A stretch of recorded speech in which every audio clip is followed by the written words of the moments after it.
yo sentía que siempre estaba dándole vuelta a esto de contar historias, que es como una pasión. Pero a mí lo que me interesa de alguna forma es llevar la voz de lo mismo, ¿no? Del cuerpo, llevar la voz de las mujeres, muchas que no tienen de alguna forma esto que tengo yo ahora, ¿no? Un micrófono y que tendré alguien escuchas del otro lado. Siento que hay tantas que no están, ¿no? Y construyo ficción, bueno, tratando de agarrar esas voces de las que no están.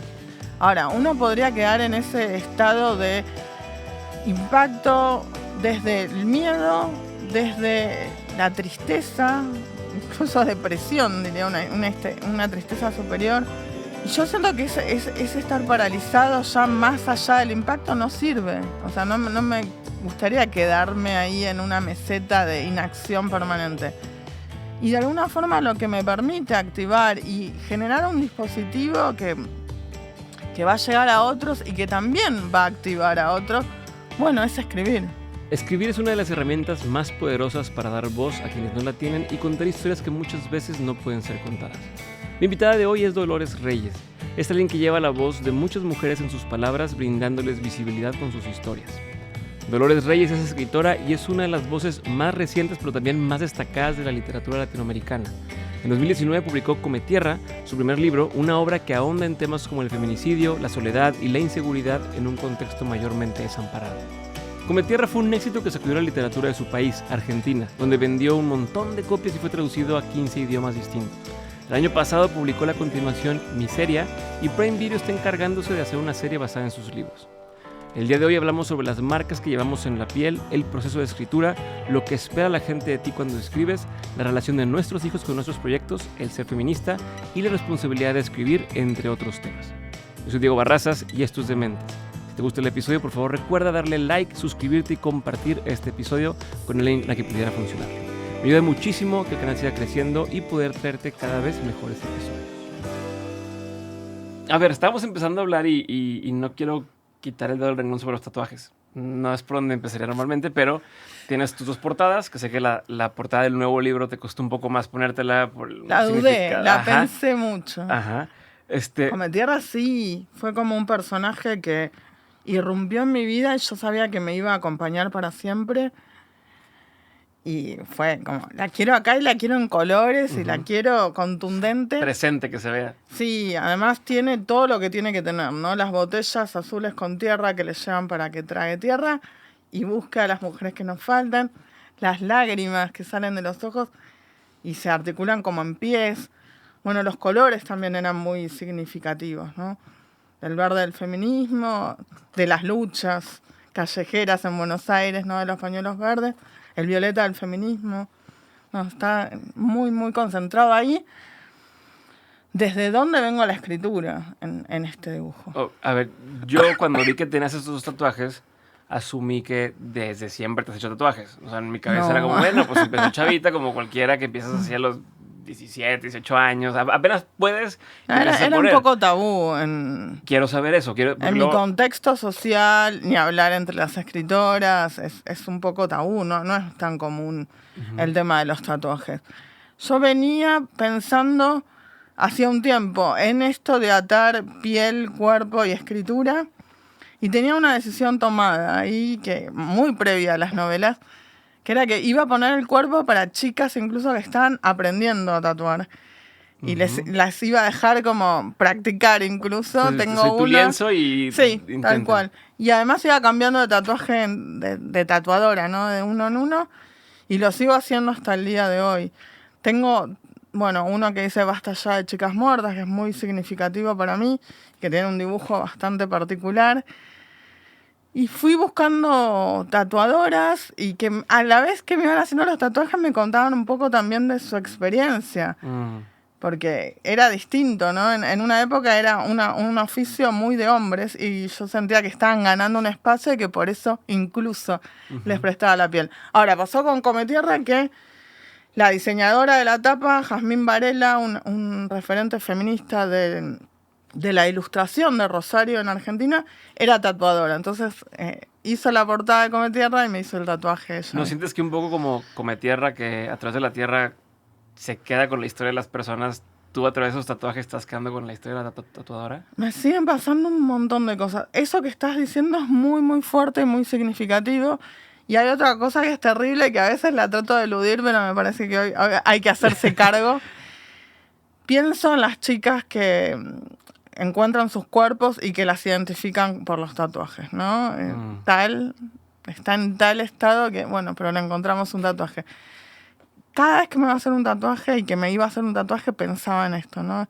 Okay. Es casi como, bueno, un sello de identidad en la piel no tan fácil de borrar. Uh-huh. A ver, al primer tatuaje que te hiciste, ¿a qué edad te lo hiciste y por qué? O sea, ¿por qué para ti fue ese cambio de no tengo ni un tatuaje a de pronto pues que me tatúen y que practiquen conmigo y a lo mejor perderle un poco el miedo? O sea, uno no quiere un tatuaje malo, ¿no? O sea, no. Incluso cuando alguien le van a cortar el pelo y dice tu pariente, oye, estoy aprendiendo a cortar el pelo y busco víctimas, ¿no? Para practicar. ¿Quién viene? Mucha gente se la piensa, porque, oye, pues me van a cortar el pelo y es parte de mi identidad y si lo corta mal, en tu caso, además... ¿Me pasó? O sea, incluso estar frente a la tatuadora y ver el modelo y no estar del todo convencida, pero sí estaba convencida de que quería poner el cuerpo para que ella mejorara en eso que estaba haciendo. ¿Pero de dónde nace esto? O sea, ¿por qué? ¿A qué edad fue el primero? Y habrá sido, no, en 34, 35, ya era grande. Uh-huh. Me hice un tatuaje enorme en la pierna que dice basta ya de chicas muertas y que hay una mujer que la está presionando con un revólver. Tengo muchos tatuajes que son diseños de una ilustradora coreana que es Hen Kim, que no sabe que yo me estoy tatuando sus diseños. Y bueno, y fui buscando esto, distintas manos. ¿Pero qué tonó ese primero? O sea, ¿qué hizo que ese primero dijeras, va, me lo voy a poner? O sea, ¿de dónde nació ese primero? Tampoco tenías el libro hecho, tampoco era... No. O sea, sí ¿qué en tu identidad estaba cambiando sí. o qué hizo decir, va, voy? Con llevar en el cuerpo la presencia de otras mujeres, la creación de otras mujeres, ¿no? Creo que tiene que ver con eso. Una ilustradora mujer, frases también que son muy significativas en mi vida y, bueno, esto, ¿no? La aguja y la compañía de una mujer que también queda de alguna forma plasmada en tu cuerpo para siempre. Voy a ir a otra parte de tu vida donde sé que estudiaste letras, sé que estudiaste educación y eres educadora o docente, pero ¿a qué edad te empiezas a asumir escritora? ¿Desde el principio o a partir de qué edad dijiste, soy escritora? Estuve ahora en España y en uno de los reportajes centrales de Ángel Barceló me dijo, yo quiero creer que ahora sí asumiste que sos escritora. No, me costó muchísimo. Yo sentía que siempre estaba dándole vuelta a esto de contar historias, que es como una pasión. Pero no me asumía escritora, ¿no? Sino una persona que escribe, bla, bla, bla, que reflexiona. Pero a mí lo que me interesa de alguna forma es llevar la voz de... Lo mismo, ¿no? Del cuerpo. Llevar la voz de las mujeres, muchas que no tienen de alguna forma esto que tengo yo ahora, ¿no? Un micrófono y que tendré alguien, escuchas del otro lado. Siento que hay tantas que no están, ¿no? Y construyo ficción, bueno, tratando de agarrar esas voces de las que no están. Ok, pero ¿te asumes escritora? ¿Te sientes escritora? ¿No te sientes todavía? ¿O te sientes más como esto que dices? ¿Como una especie de activista? ¿O que resulta que puedo escribir, pero siento que no? Que mi herramienta clara para manifestarme es la palabra y que muchísimas cosas que me problematizan, que me angustian, que me dan bronca, que me dan tristeza a nivel desolación y que tiene que ver con, bueno, la ola de femicidios que viven todos nuestros países latinoamericanos y en realidad más allá de Latinoamérica, de alguna forma la resuelvo o la pongo en funcionamiento para no quedar como paralizada, bueno, por medio de la escritura. A ver, ahorita que hablas de eso, de para no quedar paralizado, estos días que ha pasado lo que sabemos en Israel y Palestina, te traigo el corazón apachurrado y me cuesta hacer las cosas que hago todos los días, ¿no? Incluso desde promover el episodio más reciente de esta semana, digo, ¿qué relevancia tiene el episodio de esta semana comparado con lo que está pasando allá? Sí. O nosotros mandamos un correo cada lunes.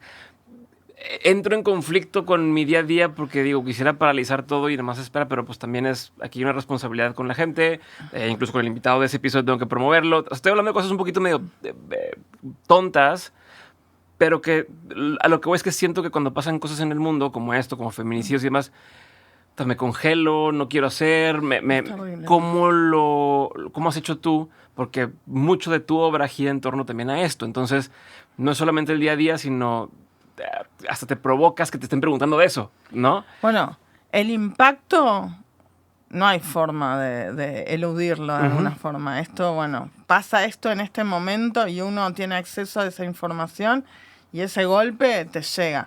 Ahora, uno podría quedar en ese estado de impacto desde el miedo, desde la tristeza, incluso depresión, diría, una tristeza superior, desde la bronca también, por la impunidad y por tantas cosas.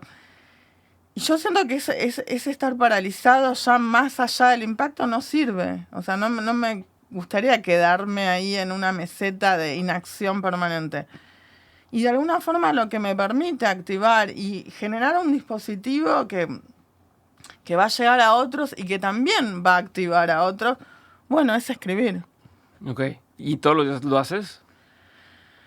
Trato de obligarme, trato de levantarme temprano, trato de, el tiempo que tengo libre, poder sentarme, aunque sea un rato en la computadora. Si estoy en casa es mucho más fácil, porque bueno, acompañar un libro y de estar un día en Madrid, al otro día acá, Claro. al otro, es como muy de adrenalina, que está buenísimo, porque uno encuentra ahí a sus lectores, y hay un ida y vuelta increíble. Pero la literatura por ahí es otro tiempo y otra soledad también, Claro. otra reflexión. Pero a ver, yéndome a la parte esta de lo que acompaña después de escribir, lo relaciono mucho con los músicos donde hacen un disco y luego giran ese disco, ¿no? Hacen tour y ya no están componiendo un disco nuevo. En este caso haces un libro, empiezas el tour de las ferias de los libros, de que te invitan a los premios, a nominaciones, estás en ¿Qué pasa en tu vida durante ese tiempo? ¿Sigues escribiendo? ¿Estás trabajando en algo en particular? ¿Lo pones en pausa y dices, ahora es etapa de promoverlo? O sea, ¿cómo es tu Bueno, yo tengo vida? un poco la ventaja y la desventaja del insomnio. Duermo poco. Ok. Entonces... ¿Qué es poco? Más o menos, ¿cuántas horas duermes? 5 horas. Okay. Y entonces me levanto muy temprano, sea donde esté, hay silencio, hay como cierta tranquilidad. Y además, bueno, lo onírico está muy presente en las historias que cuento. Entonces, esas horas de penumbras, de silencios, me sirven muchísimo, esté donde esté, para ponerme a escribir. Pero ¿y escribes?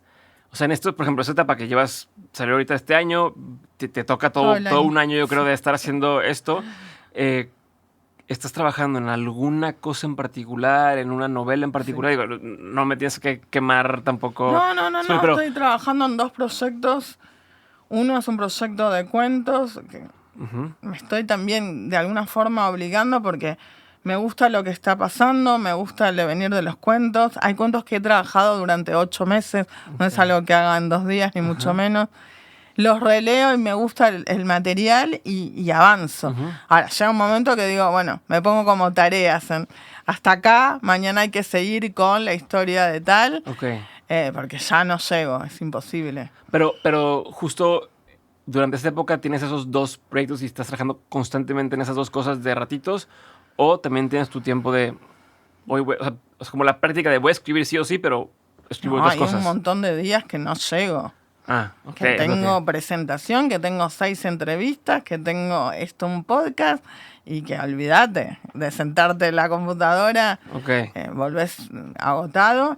Y hay algo de la ficción que realmente demanda mucho de vos. En un estado de cansancio y con la cabeza quemada, hablando mal y pronto, me resulta imposible directamente. Ok. A ver, y entonces vamos a regresar a cómo cambió el proceso de ahora contra el primero. El primero tomó 5 años y medio hacerlo.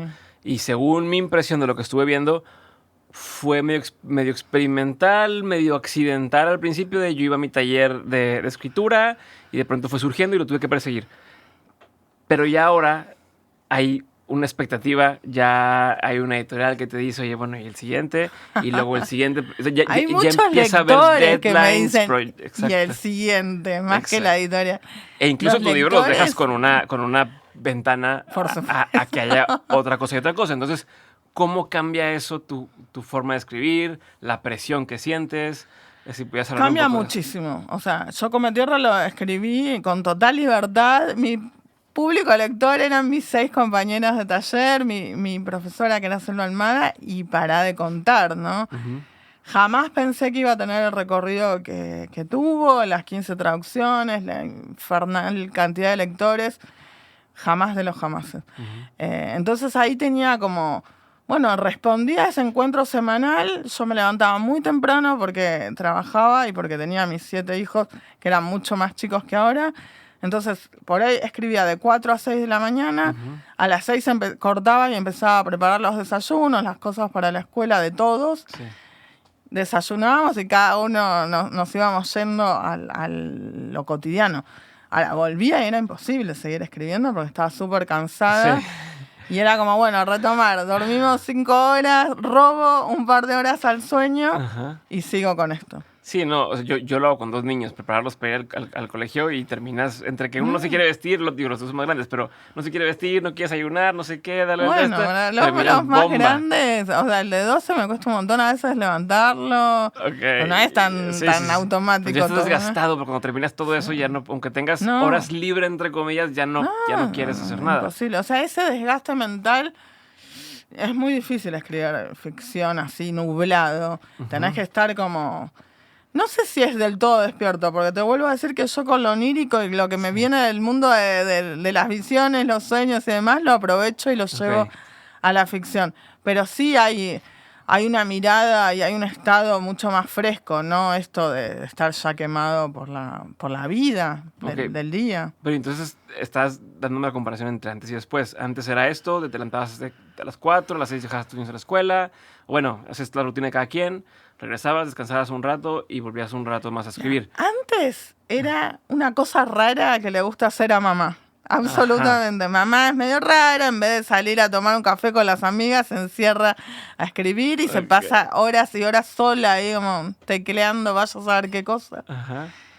Y ahora ellos entienden que si, primero que la mayoría han leído Come Tierra, más o menos la mitad han leído Miseria, y ya lo entienden desde otro lugar, ¿no? Además ven la cantidad de lectores, las notas, los viajes, las nominaciones. Están en redes sociales, ya ven todo, o sea, saben lo que está pasando. Hasta más que tú, probablemente se enteran de cosas antes que seguramente, tú, ¿no? Seguramente. Entonces ya se entiende también esto como una práctica muy distinta. Vuelvo a decir, antes era como una rareza de mi mamá. Ok. Pero entonces ahora, ¿cómo abordas el escribir con un tiempo de entrega, ¿no? O sea, cómo ha cambiado tu rutina, cómo ha cambiado tu forma de pensar en la historia. Al menos el primero decías como esta, yo me meto al personaje y trato de no hablar yo, sino que hable el personaje, y esas exploraciones de a lo que vaya a pasar, yo me enamoro, ¿no? de los personajes directamente. Pero incluso primero decías... Los veo funcionando, o sea, sentía por momentos que iba atrás de Miseria y Come Tierra, ¿no? Como escribiendo atrás, como que algo está aconteciendo y uno está tratando de agarrarlo, sí, algo así. Sí, pero en el primero hablabas de esto de no sé si hacer un cuento, no sé si va a ser una serie, o sea, como estaba totalmente explorando. Despreocupada. Ahora no. En el segundo ya tiene que ser como, no, pues esperamos una novela. Clarísimo. No puede ser una novela de 50 páginas, ¿no? Tiene que ser una novela de X cantidad. No, porque además yo sé lo que quiero contar. Okay. O sea, yo sé... no tengo ni un mapa diagramado, porque esa cosa tan cerebral no me interesa justamente porque abordo lo onírico y las visiones y los 5 sentidos del cuerpo. O sea, no pasa por la cabeza y nada más. Pero sí hay ciertos hitos que yo digo, bueno, desde que se mudaron hasta que el nacimiento del niño, por ejemplo, va a ser una primera parte. Después va a surgir el tema de la evidencia y todos los que la están buscando a Come Tierra para que vuelva a comer tierra y resuelva un montón de casos. Bueno, esa va a ser la estructura fuerte. Son una serie de hitos que vas marcando, pero luego en medio lo que tenga que pasar. No, y además uno se sienta a escribir y ahí acontece algo que es increíble. Y cuanto más dedicado estás y le das más tiempo, pasa una cierta magia, ¿no? Que es algo que surge ahí en ese momento y que uno, o sea, previamente no puede abordar eso. Si eso no sucede, todos los textos serían realmente pobres. Solo por el croquis, ¿no? Que uno se arma y va recorriendo. Hay algo que surge en la escritura misma y que es la riqueza y que es la magia de una historia. Ok, ¿y la presión que sientes de los lectores qué Yo me tanto reía. le escuchas o no, ¿no? El querer, oye, resuelve esto aquí o mete o sea, mientras tú estás escribiendo tu nueva novela o en este caso cuando escribías Miseria, ¿qué tanto lo escuchabas? ¿Qué tanto lo callabas? ¿Qué tanto? En el proceso no me afecta tanto esto, ¿eh? Okay. Al revés, es como que escucho y digo, ay, mira, qué bueno. Porque además hay tantas lecturas que incluso leen cosas que uno ni llega a pensar y me parece como una retroalimentación súper interesante. Ahora cuando el libro salió sí me interesa y ahí sí me siento presionada a ver, bueno, ¿qué dicen? Yo tenía la vara altísima Sí, claro, con por Come eso. Tierra. Entonces tenía que dar algo ahí acorde. No iba a sacar una novela apurada, no iba a sacar una novela que repitiera la anterior. Entonces ahí sí me interesaba muchísimo ver las lecturas que hacían de Miseria. ¿Cómo administras esa fama? O sea, ¿cómo la manejas? El pase de nadie me conoce, de pronto a todos lados me invitan, publican en todos los idiomas, ¿no? Me buscan como para pedirme opinión de un montón de cosas donde a lo mejor ni siquiera he formado una opinión, no sé. Es algo que todavía estoy articulando. En un punto con cierta naturalidad. Me acuerdo que en Argentina una reconocida periodista que es Inde Pomeraniec me dijo, ni bien salió la novela, vení, esto te va a cambiar la vida, vos ahora no te das cuenta, no sabes el recorrido que va a tener. Y yo la miraba como diciendo, bueno, a ella le parece esto, ¿no? Y después me la volví a encontrar mucho tiempo después y fue como, bueno, tenías razón.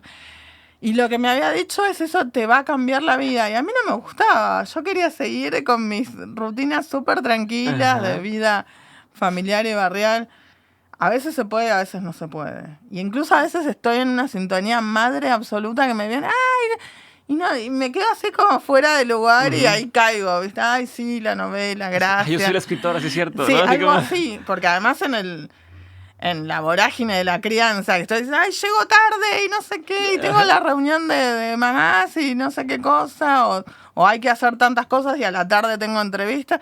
En esa corrida me olvido de toda esta cuestión de demanda, ¿no? Un poco social. Ay, me quiero sacar una foto o algo. Y a veces digo, bueno, salgo súper relajada a hacer un par de compras con mis hijos. Ahora me voy a sacar una foto en el peor estado del universo. Y pasa. ¿Y tienes algunas cosas que sean no negociables? Como decir, o sea, no puedo evitar pensar en que qué hubiera pasado si esto te hubiera llegado cuando tus hijos en lugar de tener 27 a 12, hubieran tenido de 12 a, no sé. Hay cosas clarísimas, no negociables, que me duelen en el alma. Yo, por ejemplo, soy muy enamorada de México, amo venir a México, pero no puedo venir más de un tiempo determinado y tengo que volver a Argentina con ellos, a maternar, a acomodar todo, a ver cómo están y demás. Eso a veces me cuesta un montón. Porque yo también estoy como pasándola súper bien, conozco lugares, no sé. Pienso en volver de México, terrible. De New Orleans, que me voló la cabeza, terrible. Pero bueno, es innegociable. Eso no me puedo ir 7 meses ni 3 meses. O sea, hago 3 semanas ya con mucho y vuelvo, aunque sea 48 horas y ahí vuelvo a salir al otro destino. Eso me imagino que, o sea, es que te llegan invitaciones de todo tipo, a todos lados, cosas que a lo mejor alguna vez soñaste con hacer y que... Absolutamente. Y que dices, sí, absolutamente. No sé, Suecia, Noruega, Dinamarca, esto de varias ciudades de Estados Unidos, venir acá y recorrer muchas ciudades de México, amo profundamente. Y ahí sí es como un sueño cumplido, ¿eh? Yo diría que es suertuda que te tocó ahora y no antes. Le digo entre comillas, ¿no? Que es suertuda que te tocó ahora y no cuando estaban muy chiquitos tus niños. Bebecitos no sé qué hubiese hecho. Pero tú crees en eso, o sea, crees en la suerte, crees que es como que en los ni siquiera momentos tenía de la el tiempo vida. para escribir cuando ellos eran chiquitos. Además, no es solo el tiempo físico, estaba como la cabeza tan enfocada en la crianza y en trabajar y en el día a día que quedaba así knockout, que olvídate de escribir. Desde que estudiaste letras y demás, ¿tú querías ser escritora? Yo estaba en una búsqueda ahí, ¿eh? Porque estudié letras porque me encantaba leer, me sigue pasando lo mismo. En el medio de la carrera me encontré con la parte de clásicas, mucho con la filosofía y también fue como un sacudón y empezar a virar para ese lado. Pero yo en un momento sentía que no quería ser crítica literaria o solo traducciones, que había algo más y no lo encontraba y no sabía que era ese algo más, ¿no? Y después en un momento de crisis personal muy fuerte, me estaba separando de una pareja, me había postergado tanto tiempo que ya estaba como perdida. No sabía qué es lo que me gustaba hacer y fue sentarme, pensarlo muchísimo, incluso tener que retrotraerme tanto tiempo, porque mi primer embarazo fue a los 16 años. Sí. Y fue como, bueno, pero a mí, antes de ser madre, antes de toda esta vorágine, ¿qué me gustaba hacer? Y fue pensarme en la preparatoria, en el secundario, y decir, ay, pero a mí me gustaba escribir ficción. Nunca más volví a escribir ficción hasta que me senté en este taller y empecé a trabajar con Tierra. ¿A qué edad fue esto que dices que tuviste este momento de quiebre en el que estabas pensando en...? 2015, así que tendría 34, 35. Ok, o sea... Estuve un buen tiempo escribiendo cuentos, ¿no? Y Cometierra sale de la misma forma que salían los cuentos, pero era como que todos querían más. Querían, bueno, no, pero ¿y ahora? ¿Y qué pasa? ¿Y qué pasa? ¿Y cómo sigue? Y se empezaba a complejizar y la empezaban a buscar, ¿no? Con las botellas, con los pedidos. Y entonces decantó que eso no se cerraba como se cerraba un cuento, que iba a ser en algún momento, bueno, un proyecto mucho más largo, sin pensar en la publicación del libro y todo lo que vino después, ¿no? También vino un proyecto de audiovisuales que está muy adelantado y que para mí era delirante. Yo tenía compañeros que me decían, ay, pero yo esto lo veo en, no sé, tal plataforma, por decir algo. Y yo decía, ay, qué lindo. Y yo digo, gracias, yo también te quiero mucho. Sí. Pero, no. Y bueno. Pero, a ver, me quiero regresar a esta etapa. O sea, a ver, te pregunto sobre esta etapa que no estabas escribiendo, pero que pues, ya tienes a tus hijos, que has tenido este sueño o este interés alguna vez. Porque sé que muchas personas que están escuchando esto, tanto papás como mamás, como tienen una parte en la que dicen, estoy posponiendo o estoy poniendo en pausa mis sueños o mis cosas. Es terrible, mientras estoy dedicando mi vida a estos niños, ¿no? Estos hijos. ¿Sí lo sentías así en ese momento? Como esta onda de... ¿Y cómo le dabas salida a estas intenciones de querer hacer, no? Si escribías un poco. A ver, yo disfruté y disfruto muchísimo la crianza y el tiempo con ellos. Ahora, hay veces que... Bueno, yo tengo muchos hijos, además son 7... y que no te queda un resto, una gota de energía para pensar ninguna otra cosa. Entonces, no es que era un sueño. Yo ya no pensaba ni siquiera, ¿entendés? Fue como hacer un ejercicio de volver a mí muy fuerte el reconectar con la escritura de ficción. Okay, y a nivel anímico, a nivel emocional, a nivel de energía, ¿qué cambió en tu vida? O sea, una vez que te animaste, ya, yo creo en que quiero escribir, voy a empezar a meterme en un taller y demás... ¿Sentiste que tu vida cambió para bien? Y también cómo eso impactó a tu entorno cercano. Bueno, sí. Esto de que los lectores lean y se apasionen y te manden videos, fotos, dibujos, cuadros que hacen, es hermoso y te llena de una energía increíble. Pero el proceso de escritura en sí es durísimo. Entonces hay que... o sea, son distintos momentos... Yo me acuerdo que le preguntaba por ahí a amigos que ya tenían un libro o dos. Mira, cerré un caso, el caso de la Florencia, por ejemplo. Lo cerré en una cafetería que les dije a mis hijos, salgo un segundo a tomar un café porque necesitaba cerrar eso ahí y me llevé la computadora. Lo cierro contra el ventanal y se me empezaron a caer las lágrimas. Yo digo, ay, estoy pasando una vergüenza en este lugar. Me van a estar mirando a esta loca que está llorando acá con la computadora. No puedo evitarlo, lo lamento mucho.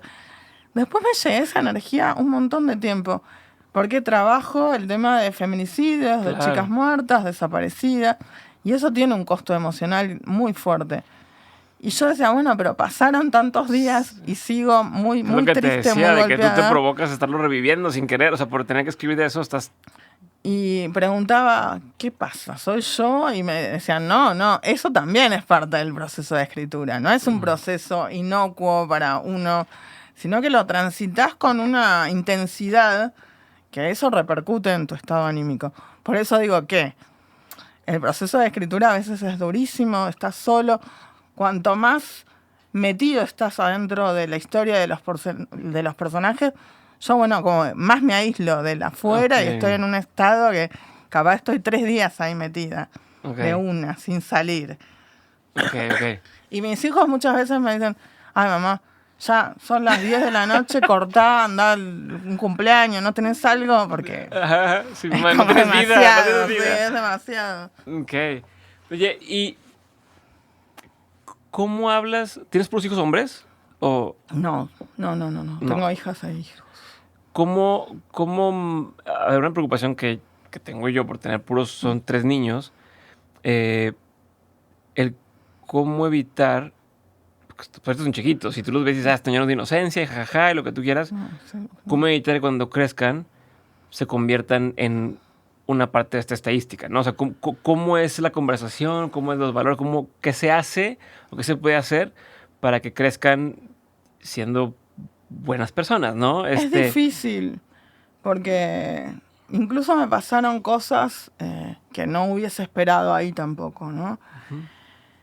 Ellos, por suerte, en Argentina están presenciando un proceso educativo que se habla de consenso, por ejemplo. Cuando yo era adolescente era como, bueno, el desarrollo una vergüenza absoluta, que no se dieran cuenta, que no se viera nada, las chicas ahí, los varones allá.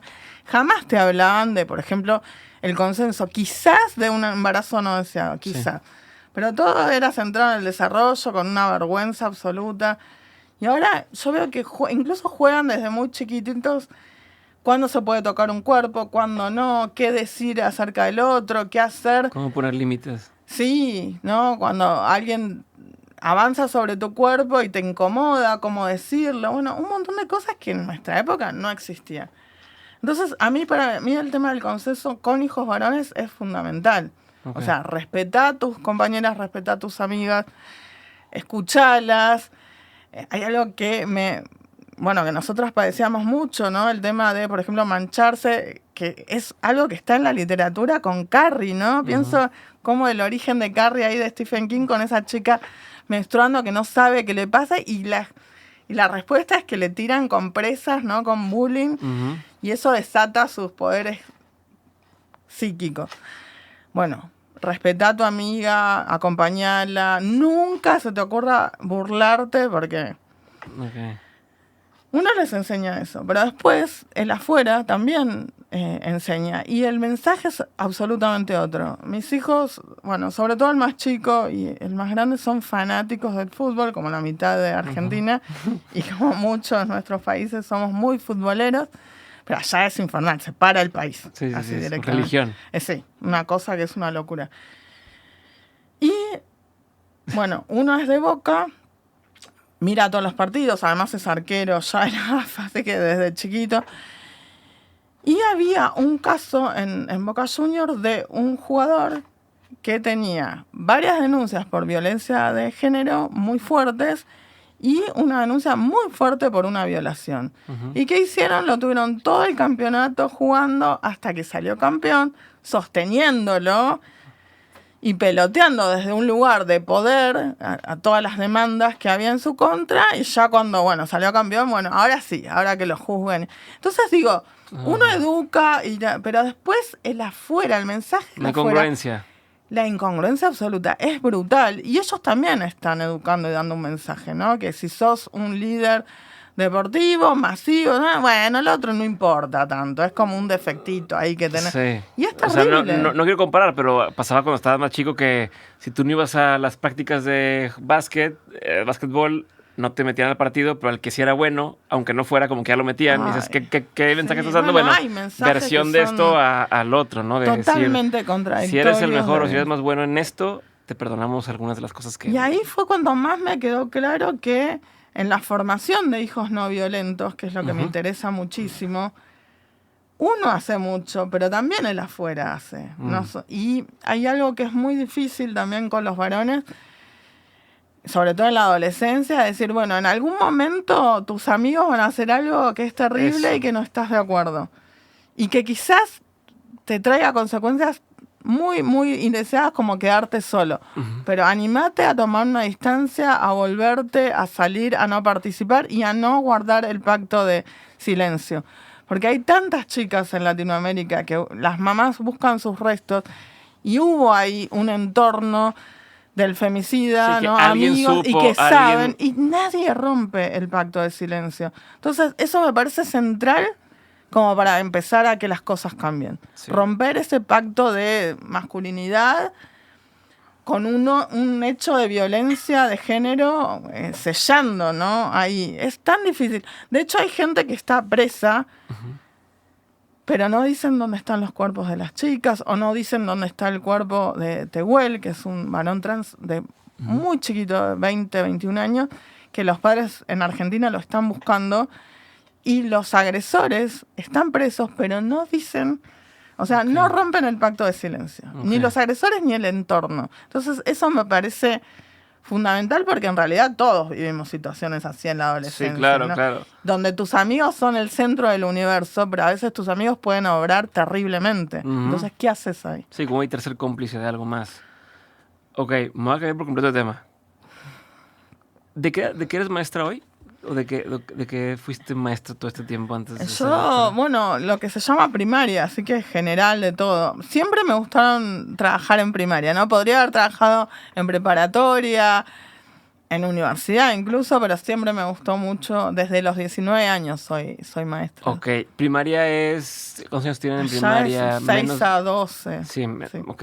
Es como tu hijo más chico, es Sí. como donde ya deja de ser. Terminó recién ahora la primaria. Ok, ¿qué es de lo que más te ha servido o de lo que más te has quedado De todo. de ser maestra para hoy en lo que estás haciendo?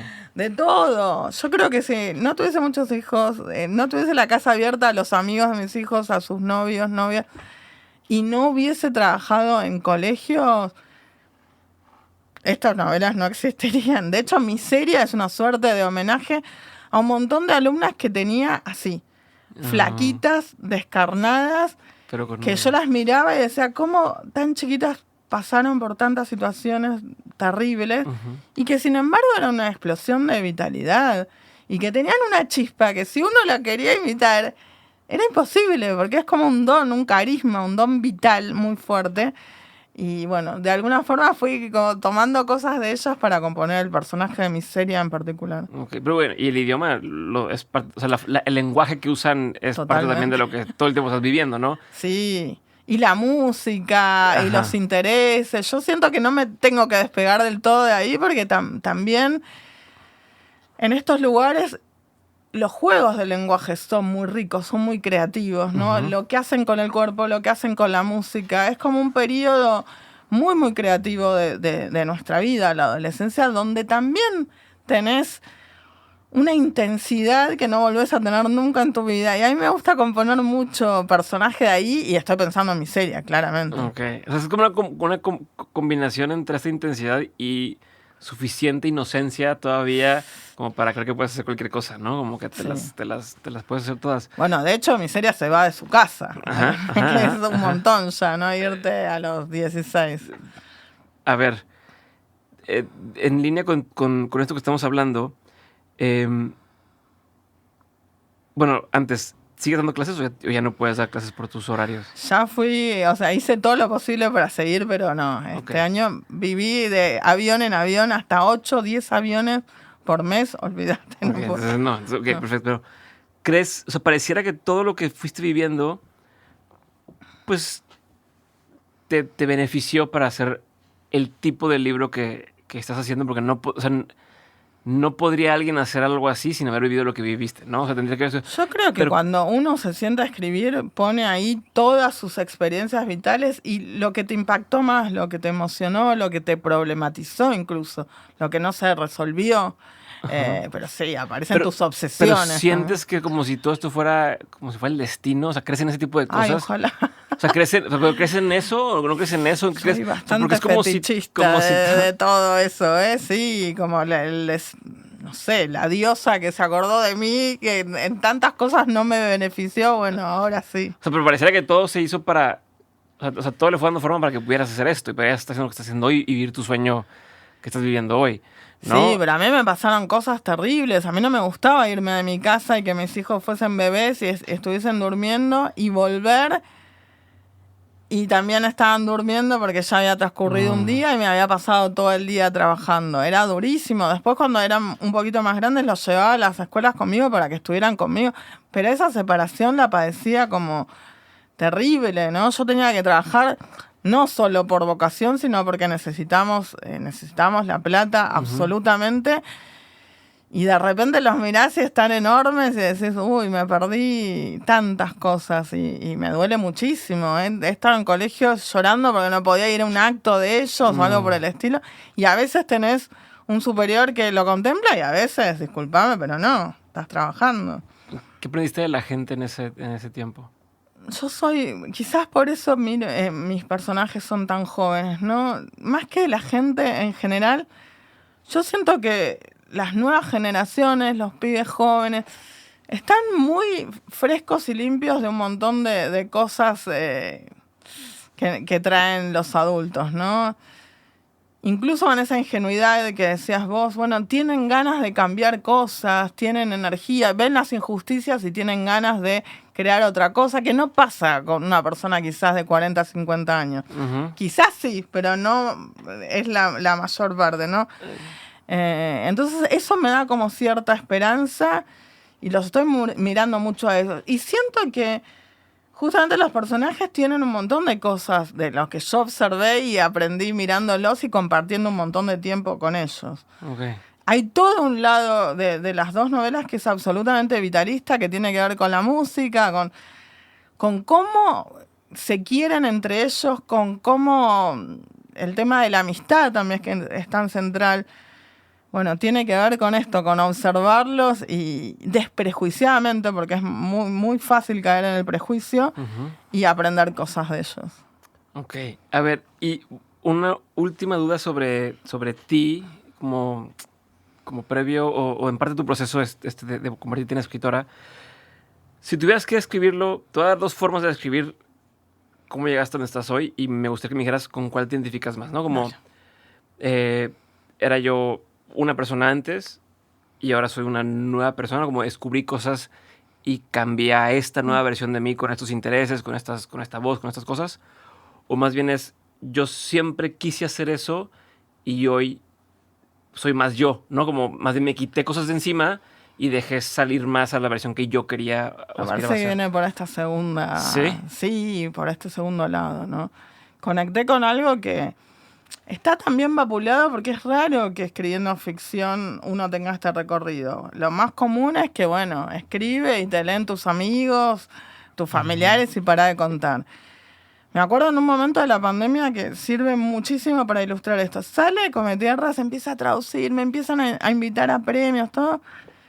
Hago 2 viajecitos. Colombia, España, se cierra todo por la pandemia. Y yo estaba como, tengo que ir a Nueva Orleans, tengo que ir acá, estoy nominada en España para tales premios policiales y no podemos movernos. O sea, es mi momento nada. Y... Claro, tal cual, algo así. Esto explotó, así una cosa así, y yo voy a estar encerrada y no puedo hacer nada. Y me costaba un montón, ¿no? Y incluso mis hijos bajaban con otra energía y habitaban la casa con otra energía que yo claramente no hubiese sobrevivido sin ese vitalismo que ellos también aportan. Uh-huh. Pero nos pasaron cosas loquísimas, como, bueno, de repente gritaban, mis hijas tienen los dormitorios arriba, y les digo, ¿qué pasa? Oprah acaba de recomendar Cometierra en los, 7 de la semana, y no sé qué, era como... Y le explicaban a los más chiquitos que no tenían ni idea de quién era Oprah, y le decían, bueno, RuPaul está acá, ponele, y Oprah está acá arriba. Me encantaba como hablaban entre ellos. Uh-huh. Y sí, como una cosa que se fue dando muy del boca a boca. Uh-huh. Y que llegó a tener un recorrido totalmente inesperado. Es que volvemos a lo mismo. Pareciera que fue mandado a hacer, porque tú dices, ok, no, estaba en mi momento y no podía moverme, no podía viajar, pero también al mismo tiempo el estar encerrado hizo que mucha gente quisiera leer algo. No, me pasó algo que nunca lo cuento, lo quiero escribir, pero que amigos, escritores que respeto muchísimo, como Pedro Mairal, me dijeron, ¿y eso no lo escribiste? ¿Cómo no lo escribiste? Estábamos en un enero en un balneario súper popular que vamos todos los años, súper popular, que la gente se sorprende hoy en día, me dicen, pero, ay, sos un bestseller y venís a veranear acá. Y me faltaban como darle la vuelta final y mandar el archivo. Entonces les digo a mis hijas más grandes, mira, no llego, ya se levantaron todos, yo tengo que entregar esto. Pueden llevar a sus hermanos a la playa directo y yo voy a una cafetería, termino y voy para la playa con la mochilita y la computadora. Bueno, sí. Yo ahí, apurándome para que no fuese demasiado tiempo. Termino, voy a la playa, toda apurada, viendo dónde se habían puesto, porque además, como es popular, hay mucha gente. Uh-huh. Y hay un pastor evangelista, sacado. Pero sacado, ¿viste? Esos que predican a los gritos, ¿viste? El Señor, bueno, una cosa así. Yo, bueno, lo dejo, trato de ubicar a mis hijos, pero cuando voy pasando así, hace así, te juro que hizo un gesto y me dice, las tierras que no pisaste nunca, Dios te las da. Y fue como... Y después cuando veía esto, yo estaba encerrada en mi casa, uh-huh, y de países que no solo no había pisado, no se me había cruzado la cabeza jamás. Uh-huh. No sé, ir a Turquía, ir a Grecia, ir a Dinamarca, a Finlandia. Iban saliendo las traducciones, llegaban las notas de periódico, los editores súper contentos me mandaban, no sé, el New York Times, claro, bueno, periódicos muy reconocidos del mundo con las reseñas, y yo sentía que era eso, que era, bueno, yo no estoy pisando ninguna tierra, ni la pisé, pero con mi tierra tiene su viaje, su recorrido propio. Algún día lo voy a escribir. Está muy loco eso, pero justo pero es lo mismo que me dices.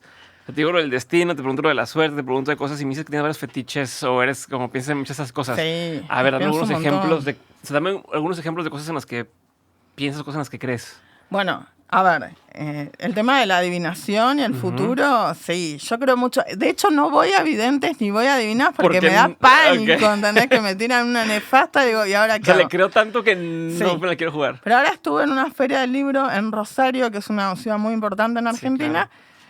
Y vino una vidente a la cual consultan políticos, figurones también del mundo, uh-huh, del espectáculo. Y era como, bueno. Me la presentó la hija y estaban como... Digo, bueno, que me lea las manos, no hay problema.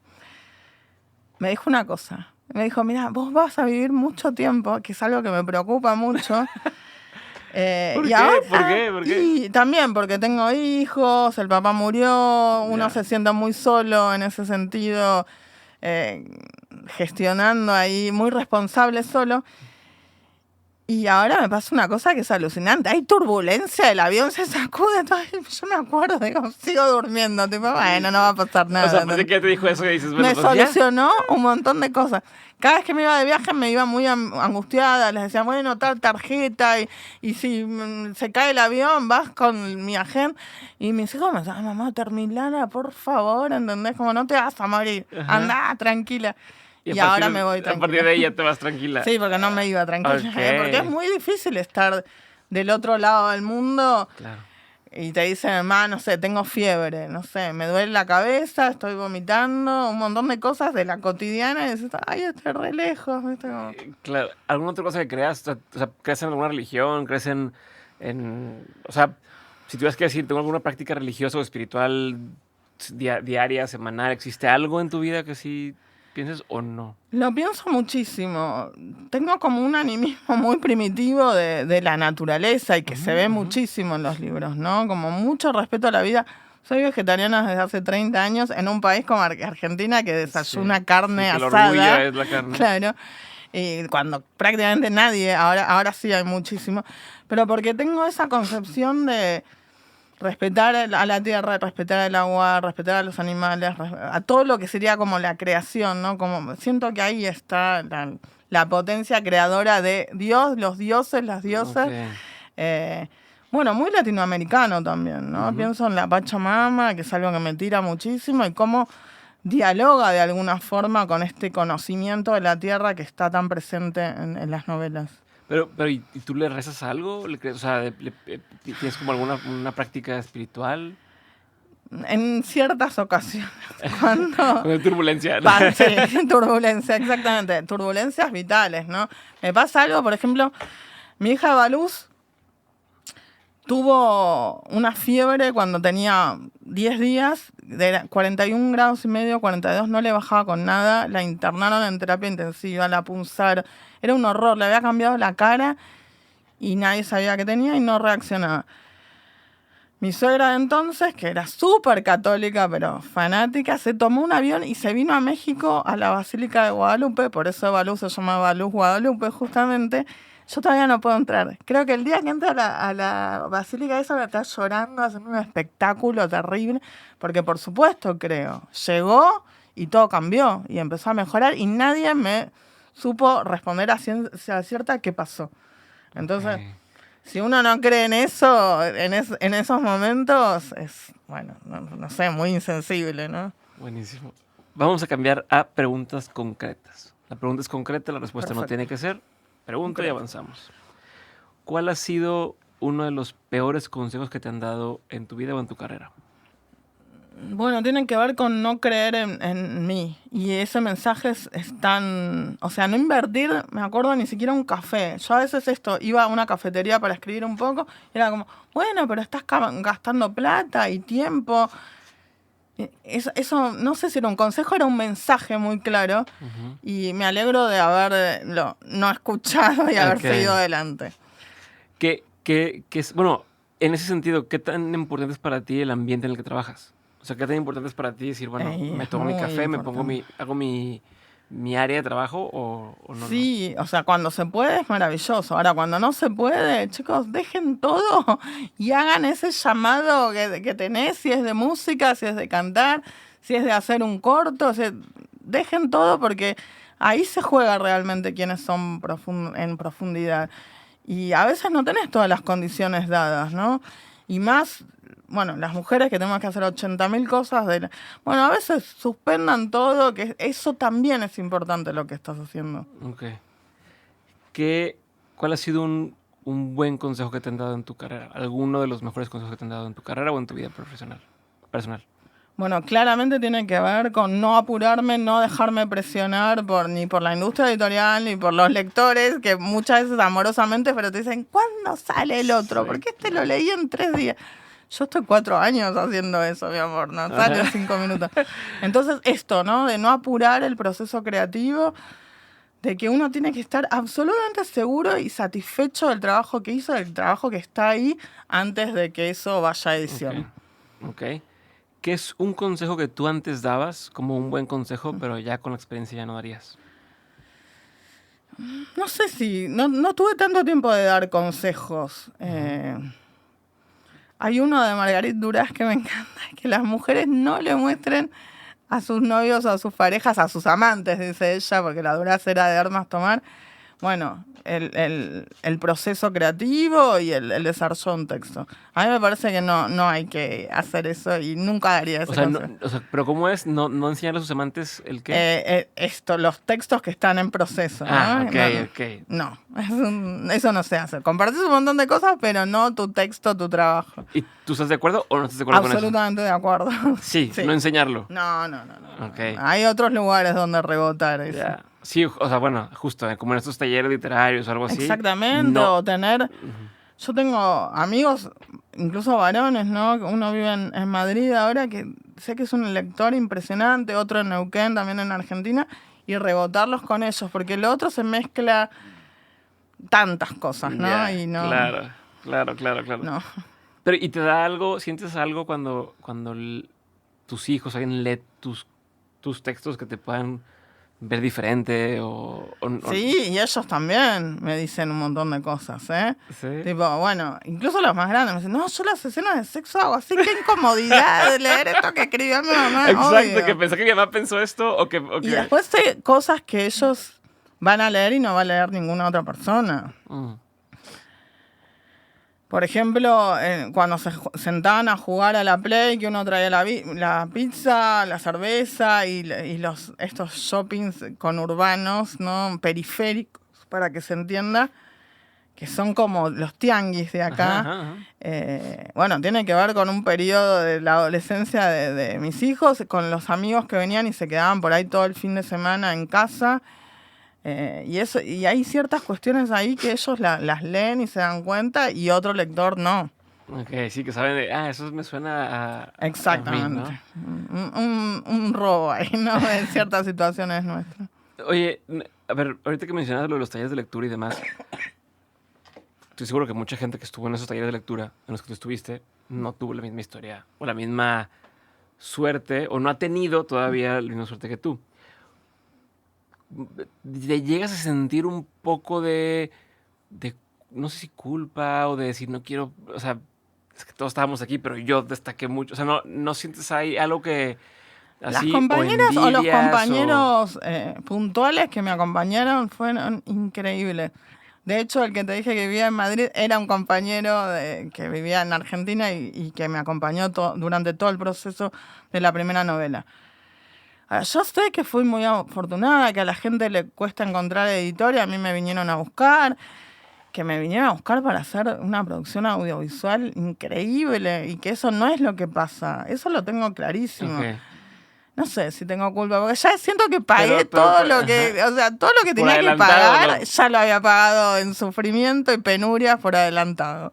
Pero ¿qué piensas también de eso? De que pensamos que tenemos que pagar, o sea, de que tenemos que sufrir para poder tener algo bueno. ¿Estás de acuerdo? Y es tan Latinoamérica, catolicismo y demás. Sí, bueno, sí, fuimos educados de esa forma, ¿no? Como... ¿Crees que va a ser así o no crees que sea? En mi caso particular, sin ciertos padecimientos y cosas que viví que fueron durísimas, también me resultaría muy difícil pensar estos libros. De hecho, el impacto de los feminicidios, que fue como una obsesión en mi vida, empezaron cuando yo tenía 10 años con el caso de un feminicidio que era María Soledad Morales, que hay películas, hay producciones hechas, porque fue un feminicidio que sacudió a toda la Argentina, de una chica que tenía 7 años más. Yo salía de la escuela e iba corriendo a ver qué pasaba, porque le habían hecho lo que le habían hecho, que era brutal. Un grupo de hombres, todos hijos de gente muy poderosa encima, senadores, jefes policiales. Y bueno, de alguna forma ahí mi mirada quedó puesta, pero en una situación absoluta de sufrimiento. Y después lo veía replicado al infinito. Okay. Entonces, sin eso, que tiene que ver mucho con los padecimientos, no estarían estos personajes. Okay. De hecho, Cometierra empatiza mucho con la tristeza y la desolación de los buscadores, ¿no? Porque sabe el costo que eso tiene en cada uno. Perfecto.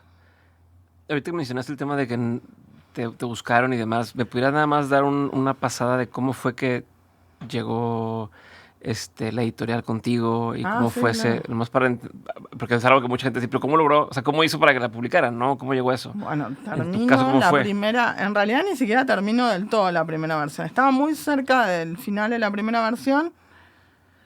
Estaba en mi casa y me voy a bañar y salgo. Tenía llamadas perdidas. Y digo, qué raro. Era uno de mis profesores, Julián López. Y después tenía mensajes, ¿no? Y veo que un editor, que es Maximiliano Papandrea de Argentina, me dice, bueno, me llegó la idea de tu novela, me pareció interesante, mirá, ahora no puedo porque está la Feria del Libro y está esto y está el otro, pero me gustaría hablar con vos. Hablamos en un momento. ¿Cómo le llegó a él?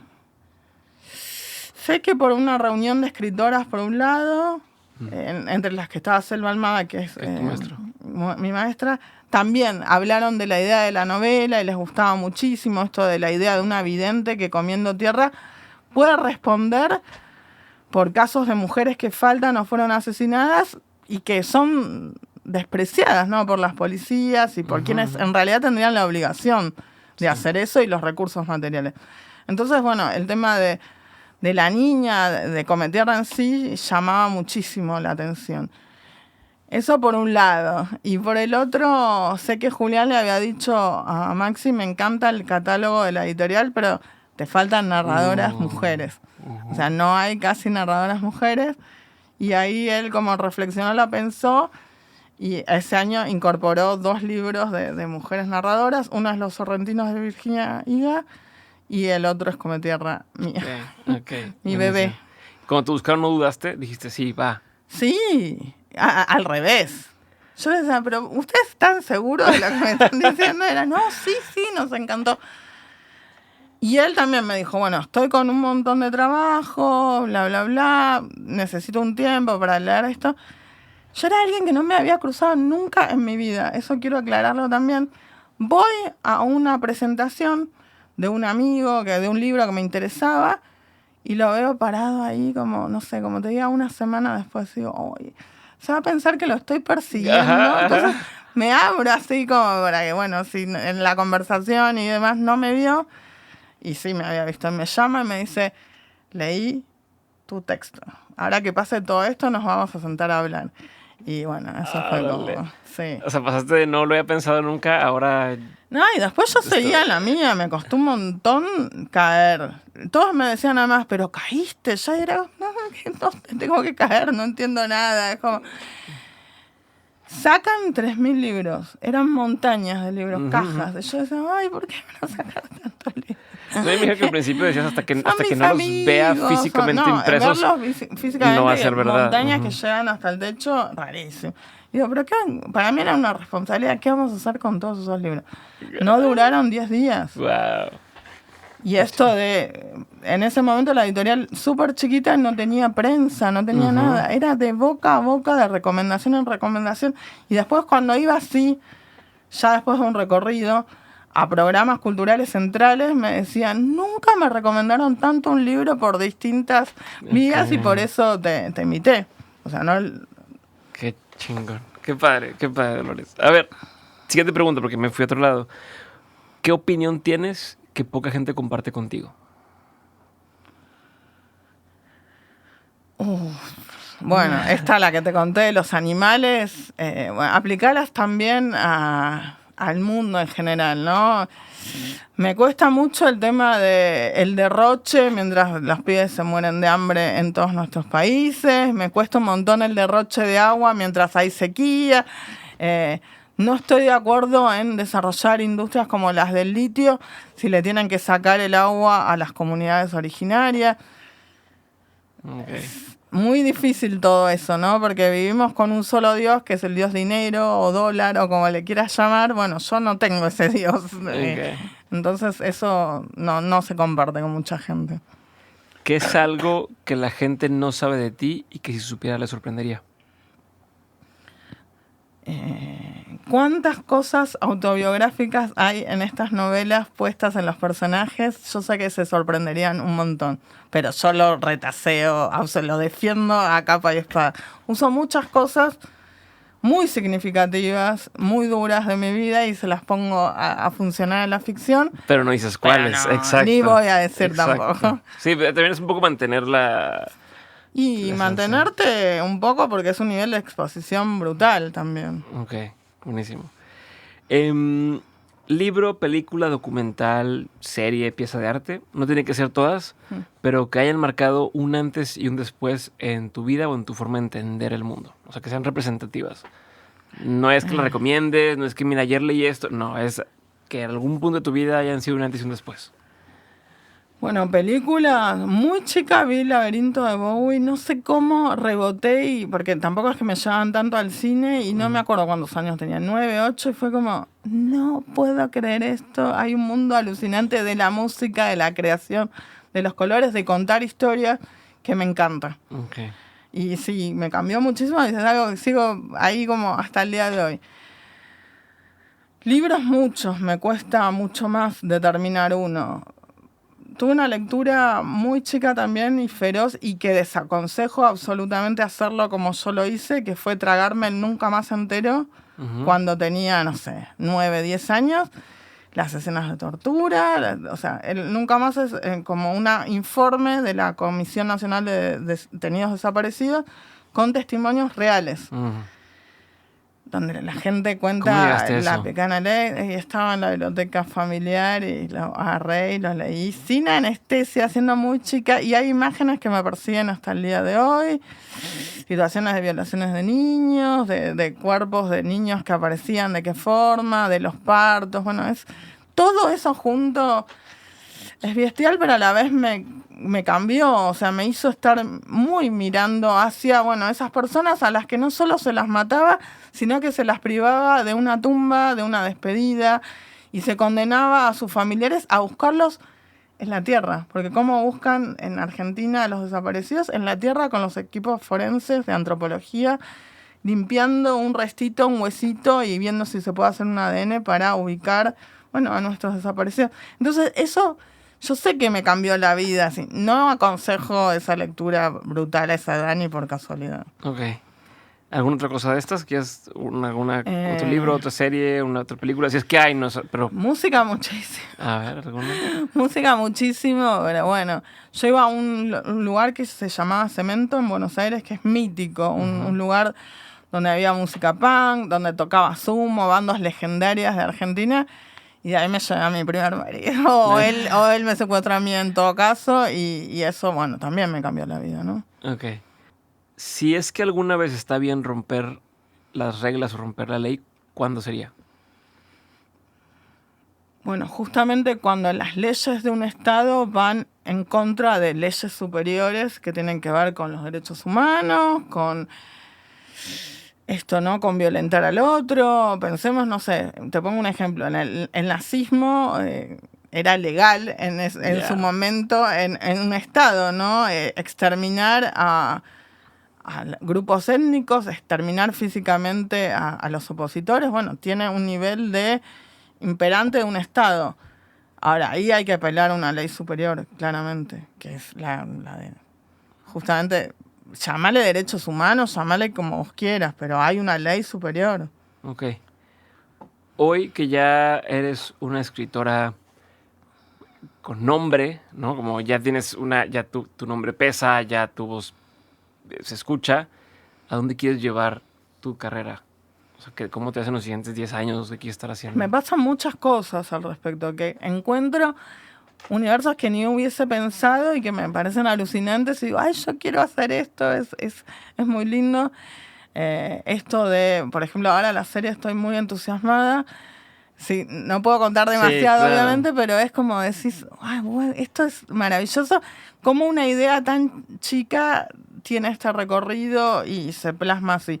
Entonces me gusta, ¿no? Esto de crear libros, contar historias, que es lo que me gustó siempre en realidad. Pero ahora siento que tengo, bueno, un montón de condiciones dadas que antes ni por casualidad ni llegaba a imaginarla.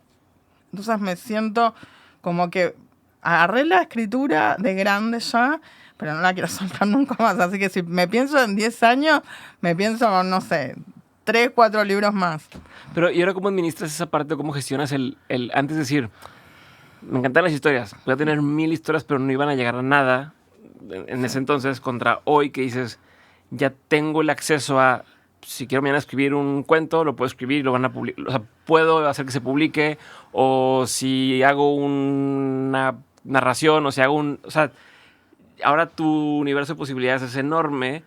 ¿Cómo decides o cómo haces para elegir qué sí, qué no, teniendo tantas oportunidades? No sé si me explico. Tiene un montón de posibilidades, pero también tiene una responsabilidad enorme. Que alguien destine una plata y un tiempo en un libro, si uno lo defrauda, bueno, esa persona dice, no, el siguiente no cuenten conmigo. Entonces también siento que la literatura o la escritura te prueba, o sea, no es que dormís en los laureles. Libro a libro vas a estar de nuevo, ¿no? Apelando a la confianza de unos lectores que te conocen y tratando de dar o sea, de darles algo. Yo siento que es eso, ¿no? Como una voz poética, una propuesta estética interesante, algo que los transforme, una historia que les interese, que los conmueva, que los atraviese, y no es tan fácil, ¿eh? Ok, pero entonces, primero va la responsabilidad con estos lectores y luego, ¿cómo eliges esto? O sea, porque no me contaste esa parte. ¿Cómo eliges qué siguientes proyectos abordar? Yo, por momentos estoy desbordada de proyectos. O sea, tengo 20 Word de, bueno, este cuento se me ocurrió ayer, lo empecé, tengo media carilla. Este otro, vengo hace un tiempo y tengo 10 que entre estos días pasaron a ser 14. Hay algunos proyectos que se arman, que cuajan, que funcionan. Y después hay otras cosas que relees y decís, ¿cómo se me ocurrió esto? No era por acá, ¿entendés? Y bueno, uno selecciona muchísimo. Porque quizás en un momento te conmueve o te da el impulso de iniciar cosas que después relees y decís, bueno, no, esto no está bueno. Ok. Última pregunta. Sí. De todo lo que has vivido, tanto en lo personal como en lo laboral, has tenido un montón de aprendizajes. Si tuvieras que quedarte con 3 aprendizajes que quisieras tener siempre presentes, que fueran un poco esta brújula que marca el camino, ¿cuáles serían? Uy, ahí me pongo medio filosófica. Y esto, ¿no? La sentencia, y conócete a ti mismo, creo que ese es el camino, si es por medio de la palabra, si es por medio de la música, de las imágenes, la pintura, pero uno va en un camino de autoconocimiento que es el más genuino que puede atravesar, así que ese sería el primero. El segundo tiene que ver, bueno, con mis afectos, mis seres queridos, las amistades en mi vida, mis hijos, o sea, como que eso es algo central y que no se debe descuidar y que no es fácil tampoco, porque uno dedica mucho tiempo y pasión a esto, que es lo que corresponde, pero tiene que estar con el otro ojo de alguna forma puesto en otro lado. Tercero. Bueno, me pasa mucho ahora que chicas que están sacando su primer libro me piden una contratapa, me piden un prólogo. Generalmente trato de hacer todo, por momentos enloquezco, porque tengo 6 presentaciones, 4 contratapas, un prólogo, no llego y de repente digo no. Trato de no decir que no, porque siento que les doy un empujoncito, que están empezando y de hecho ahora tengo presentaciones así en México. Pero eso, ¿no? De nunca creérmela, nunca dejar de pensar, bueno, cuál fue mi recorrido, de dónde vino, y decir, bueno, yo también estuve ahí, necesité que alguien pusiese unas palabras de confianza en lo que yo hice, y yo también trato de devolver eso. Gracias, Dolores. No, por favor, un gusto enorme. Listo. ¿Cómo te sentiste? Muy entretenido. ¿Bien? Sí, porque uno se cansa de contestar 10 veces la misma pregunta en el mismo día. Eso, otra vez tengo que contestar. Y acá nada que ver porque... Qué bueno, me da gusto. Muchísimas gracias.